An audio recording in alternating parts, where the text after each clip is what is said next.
What's up folks, Pixel here. So today I really wanted to talk about the stuff that is coming into Alpha 20 with regards to player interaction. More specifically like things like weapons, vehicles and player blocks, and basically anything that the player is going to be using on a day-to-day basis that they're going to visually see like or play with directly. So let's start off with weapons first. So in Alpha 20, they are going to be introducing some new early game weapons. So first thing though, they are going to be removing the blunderbuss completely. It's not going to be in the game before. So sadly, for anybody that loved the blunderbuss, I'm not one of those sadly. That's going now. So no longer will you need to have like 3 blunderbusses on the hotbar to like early game. Now you can actually directly craft some brand new pipe weapons from your inventory, and it's going to cost just basically a bit of pipe, some wood and some duct tape to piece it all together, and you're going to get a pipe weapon for every single kind of like ammo type. So for example, you're going to get the pipe rifle, the pipe pistol, baton, shotgun, and also the machine gun as well, as in like the 7.62 kind of ammo based, which is great. It's amazing. So basically you can just log in, do your quest, get to the trader, and then once you get your quest, go to the POI and basically wrench like a toilet or a sink to get your pipe, and that's it. That's all you need, and a bit of duct tape, so maybe there's a bit of gold block, and you can just craft it like in your bag. You don't even need a workstation, which is great. It does make me question whether it does make the early game a little bit too easy, because ammo is actually quite easy to come by unless they've changed it in Alpha 20. But you could quite easily go to the trader, hand in your quest, and you'd get like 200 9mm or 200 7.62. Very, very easy. Like that was like, they didn't fix that in Alpha 19.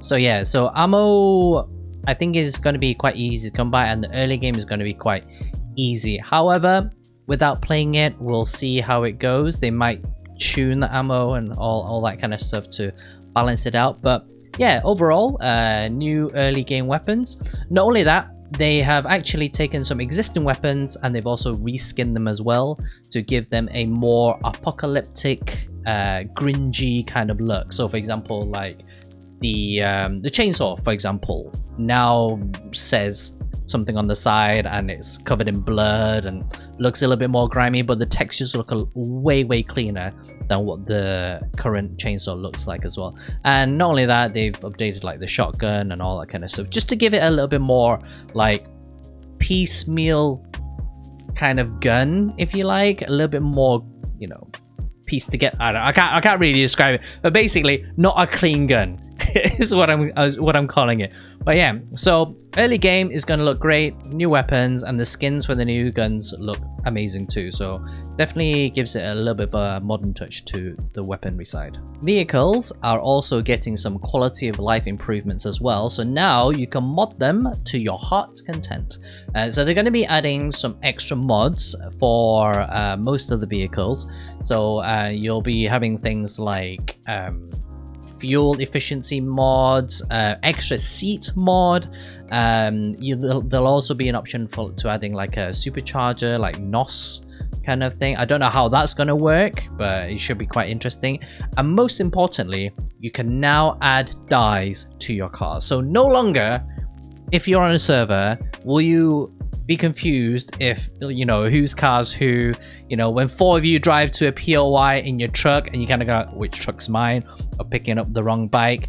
Now you can just dye it to whatever color that you suit, and you can instantly see it on the main part of the screen, whichever your vehicle is. So, you know, dye it hot pink and that's your car. So whatever you want.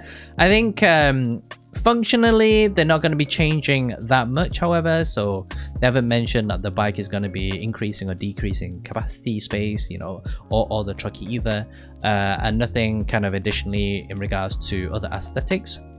So just a dye. So yeah, just generally some nice quality of life improvements, and we were kind of expecting the mods for a long time and it never came for Alpha 19. So yeah, that'd be quite cool to see how that goes. You know, having an extra person on a bike will be a cool feature. I think it's much needed, so I'm really looking forward to that. Building wise is changing quite significantly in Alpha 20. So they've actually added well in excess of over 1,000 blocks, and they've also revamped the kind of construction menu UI.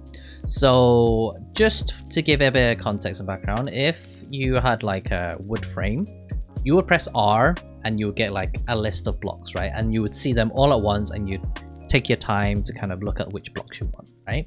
And that would be the same for flagstone, wet concrete, and steel, but the shapes would be inconsistent. So for example, steel, not steel, the rebar would not have as many shapes as the wood frame shape block, right? So now what they've done is they basically added all the shapes to all the building types, all the like material types, and they've added into the UI. And then on the UI, they've actually added like categorizations on the left hand side.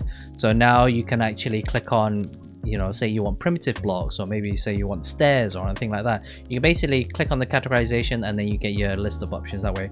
Or you can just basically by default look at all the shapes completely. They've also changed the upgrade path as well. So currently right now, there are several upgrade paths you can do. So for example, you can upgrade from wood to cobblestone to concrete to steel, right? And or you could just go from like cobblestone to concrete to steel and that kind of stuff. But now it's not so simple.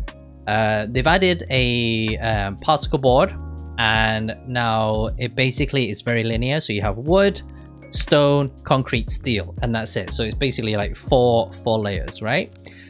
It also degrades instantly as well, so it basically disappears. So imagine that you built your horde base, and you usually have, you've seen in some of the videos. If you haven't, go check out one of my horde base videos. But basically you'll have like a bar in front of where you're standing in your horde base, right? And you'll be like whacking away or shooting away. Normally what happens in current alphas is that if you have a steel bar, that would degrade to concrete, and then once that concrete breaks, it's gone. Now if that steel bar breaks, it's gone completely. Like it breaks instantly. So if they manage to break your bar, they're coming through. There's no like secondary layer, so you have to pay attention more for when blocks are going to be breaking in front of you, which, you know, I think it's an interesting change. It does make the game a little bit more challenging, and also just makes you pay attention a little bit more. I don't think it's a bad thing. I don't think it's a good thing. I think it's just different, and it's just something that we've got to get used to, really. But yeah, I think generally all round, great that we've got so many blocks to use. Great that the building path is a lot easier as well. A bit like sus in regards to disappearing the block completely, but I guess it's kind of realistic, right? I mean, when you build something out of steel, it's not going to downgrade to concrete. It's gone. It's broken. But yeah, overall, I think it's a nice change overall, and I'm looking forward to kind of getting into it. So those are all the changes for player interactions and the toys that basically the players can use. Let me know what you guys think. Do you like the changes that are coming in Alpha 20? Do you think it'll change your playstyle a lot more? Let me know in the comments below, and obviously I'll put a forum link to basically the forum, so you can actually check out the changes yourselves. If you want to know any more update news for Alpha 20, please subscribe, like. I'll be releasing probably a couple more videos after this one, just to keep you up to date leading up to Alpha 20, which they said is going to be roughly like December, early December they said, but I'll take that with a pinch of salt. I'll see it when I see it, okay? But guys, if you like this video, please hit that subscribe button and that like button, and I shall catch you in the next one. Peace.